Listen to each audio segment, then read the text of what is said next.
This is Frontline on Air. Major stories on the go. More than just demographic dividend, investigating India's youth bulge. India's 345 million youth, anticipated to drive development, face elusive gains. Here is an analysis of their realities in the disruptive digital era. Peter Ronald D'Souza. Voice by Rakesh Sharma, Timber Media. In 2006, we published a book titled Indian Youth in a Transforming World: Attitudes and Perceptions. It was based on the first ever opinion survey conducted in India of 5,000 youth from across the country. We sought their views on many different aspects of their lives, from family and social networks to leisure and lifestyle, to trust and circles of belonging, to their anxieties and aspirations. We even elicited their views on politics and democracy in India and of the place of the nation in the larger world. It was a comprehensive opinion survey yielding valuable insights into how Indian youth from all categories of class, gender, caste, education, and place of residence positioned themselves in a changing world. The results were both expected and unexpected.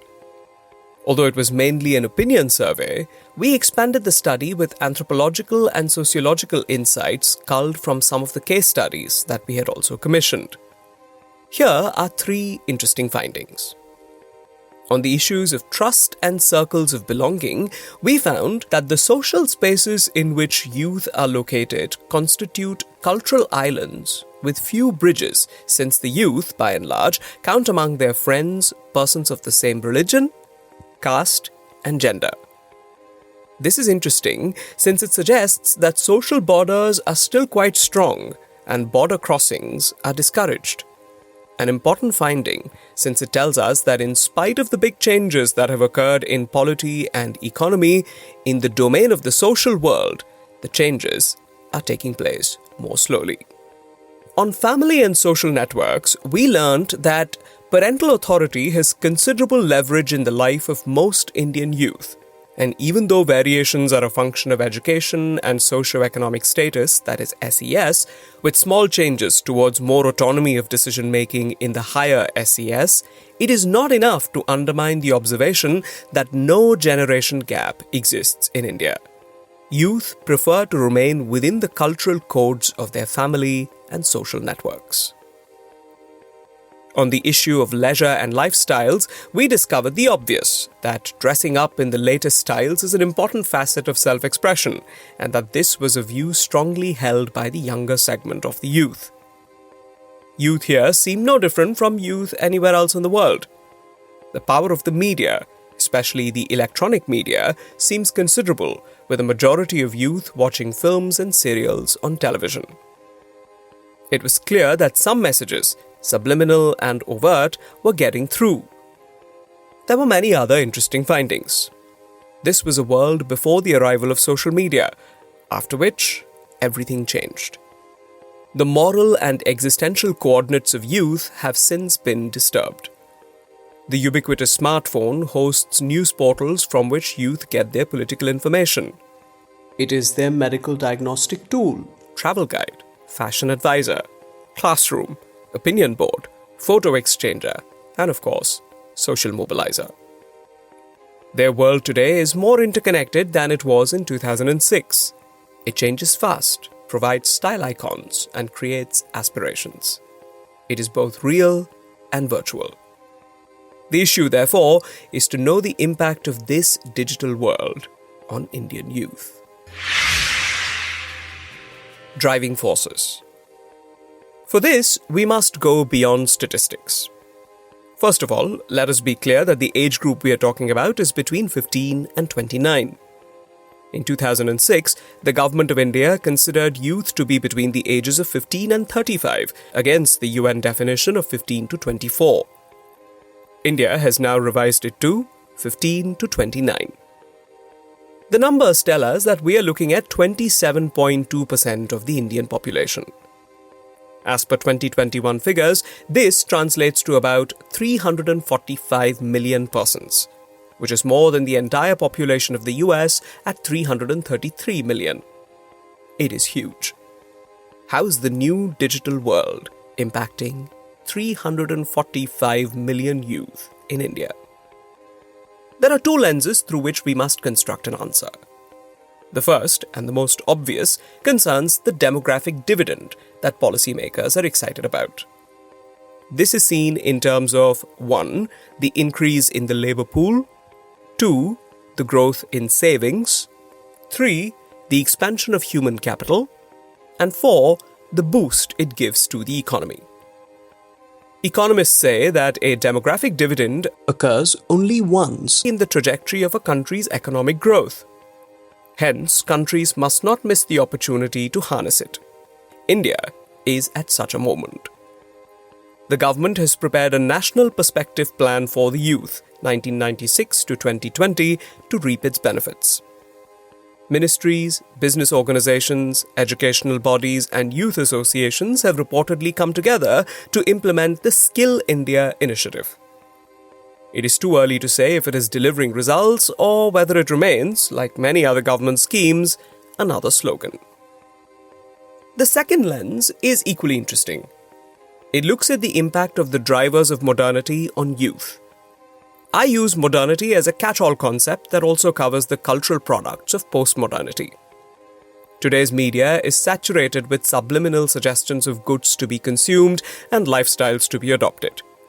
The images are unrelenting. In fact, you are regarded as belonging to the dinosaur age if you do not have an Instagram handle and a Facebook account.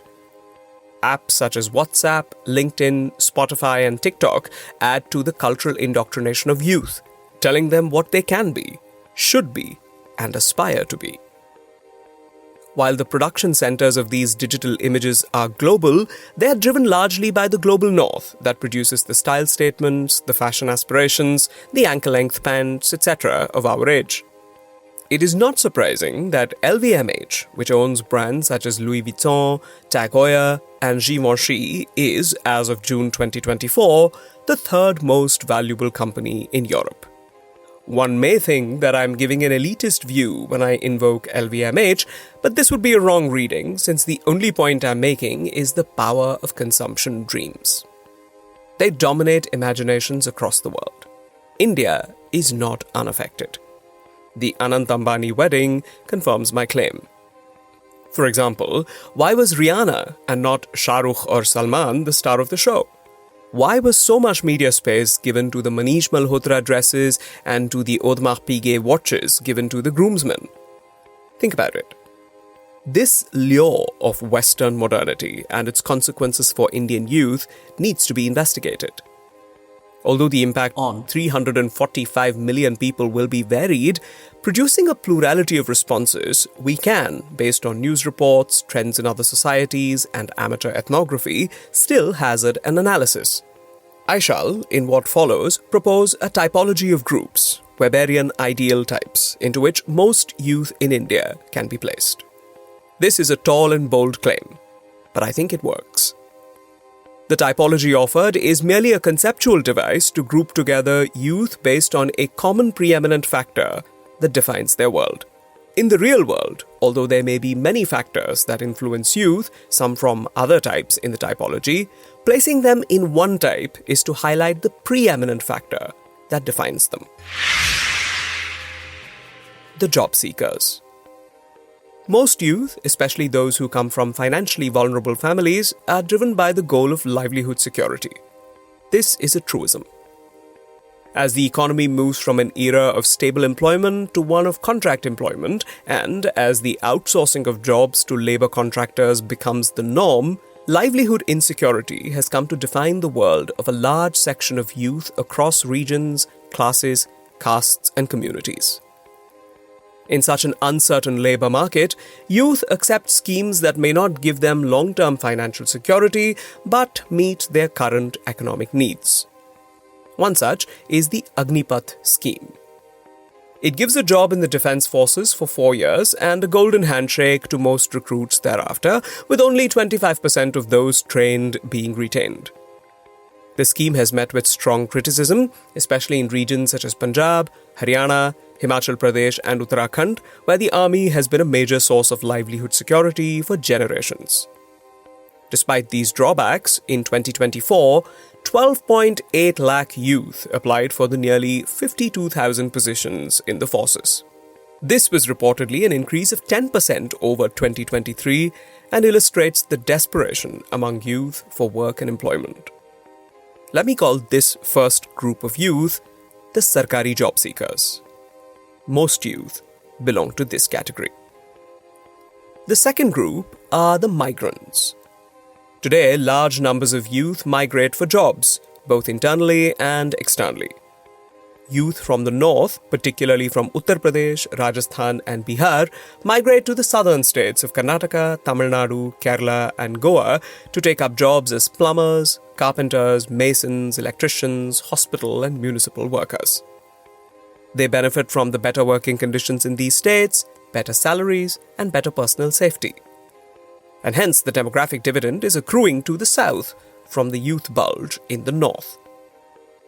The migrants' world sadly acquired a physicality during the COVID-19 shutdown when thousands had to trek thousands of miles back to their home in the north. The situation of the external migrant is equally tragic. Not only do Indian youth pay large sums to traffickers to reach Europe and the US, but they also make highly risky journeys to get there. Regular stories appear of young people risking their lives in harsh winters as they cross from Russia or Belarus into Poland or Finland or trek through the Darien Gap in South America to reach the US. On October 3, 2024, 6 migrants among 33 were shot and killed by Mexican soldiers when the truck they were traveling in tried to avoid a military patrol. There were Indians among the migrants. The third group of youth are the gig workers. Because of livelihood demands, youth have accepted the new gig jobs in companies such as Zomato, Swiggy, Amazon, Flipkart, Uber and Ola. Niti Aayog has estimated the number of gig workers in 2022 to be between 8 million and 18 million. This is estimated to grow to 90 million. Gig work is defined by high pressure from both ends, the company and the client, by income instability, absence of legal protections and employment security, and by considerable mental health problems. Gig workers are the bonded laborers of the digital age. The digital nomad. The fourth group, the digital nomad, although much smaller in size, constitutes a distinct segment. These young people have chosen to work remotely from favored geographies such as Goa or Kunur. Digital nomads have computing skills that the companies of the digital age require, whether startups or established IT firms. The digital nomad earns well and is happy not to be on the escalator of modern life. Which social class they belong to is unclear, although they come mainly from elitist backgrounds. Digital nomads sitting in India also work for global companies. They get work because they're networked. They have spawned a growing ecosystem of startups across the country, but primarily in the metros. Their increasing number is a measure of the expanding middle class and a tribute to the Nehruvian policy of investment in higher education. In tandem with digital nomads are the fifth group, the Cosmos, short for cosmopolitan, who respond in seconds to global trends in music, fashion, and leisure. In contrast to government job seekers, migrants, and gig workers, the Cosmos are not troubled by livelihood concerns. They come from the cultural and economic elite, and although their numbers are small, they have a disproportionate impact on public life. They are the influencers. They drive social fashions. Sanghis, who changed from khaki shorts to long pants, have already been alerted. The recent scandal surrounding the resale of tickets for the 2025 Coldplay concert, originally priced between 2,500 and 12,000 rupees, but resold for up to 9 lakh rupees, highlights the rising influence of the Cosmo. A staggering 10 million people fought for 180,000 tickets. Cosmos are products of modernity, but a different modernity. Bhakts and Vigilantes. The last group are the Bhakts and Vigilantes. Emboldened by a government that is playing a sinister game of seeking to build an enduring political constituency through the poison of communal politics, just as Netanyahu is doing in Israel, many underemployed youths have joined communal organizations that spread hatred. The Bhakts cross all the red lines the constitutional system has established over 75 years. A plural India is the only India there can be, which the Bhakts do not understand, schooled as they are in the hateful propaganda of the Shakha. It is this plurality they seek to harm and undermine.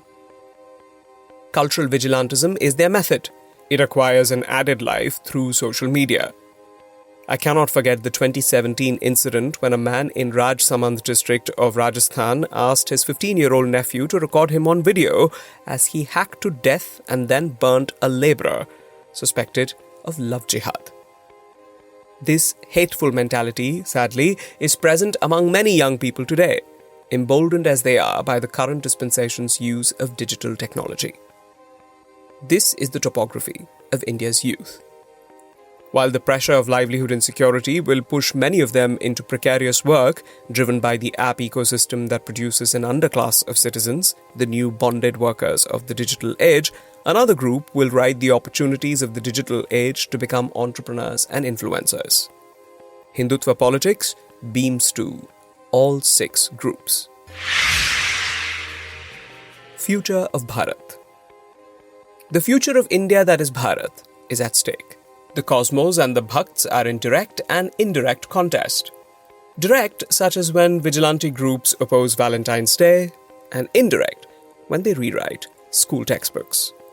It is difficult to say which one will prevail. India's size makes one believe that Coldplay and Kavod Yatras can be simultaneously supported. Currently, they do coexist. In the long run, however, I believe the cosmos will win. History is on the side of modernity. History favors the images of consumption that capitalism produces. Otherwise, Rihanna would not have got a visa to India, blacklisted as she was by the regime after her comments on the farmers' protest. The cultural nativism of the Bhakts may initially get supporters, but as the middle class expands and joins the global elite, as has happened in Japan, China, Dubai, and Nigeria, their power will weaken. The periodic World Values Survey reports seem to suggest that this is the trajectory of most societies, and India is no exception. It is the short run, however, that worries us, for the poison of hate is spreading. How much damage will it do to the social fabric of this ancient land? Only Shiva knows. Will he appear again to consume the poisons emerging from the digital churning of Indian life? Peter Ronald D'Souza is an independent scholar. Indian Youth in a Transforming World, Attitudes and Perceptions is available online. This is Frontline on Air. Major stories on the go.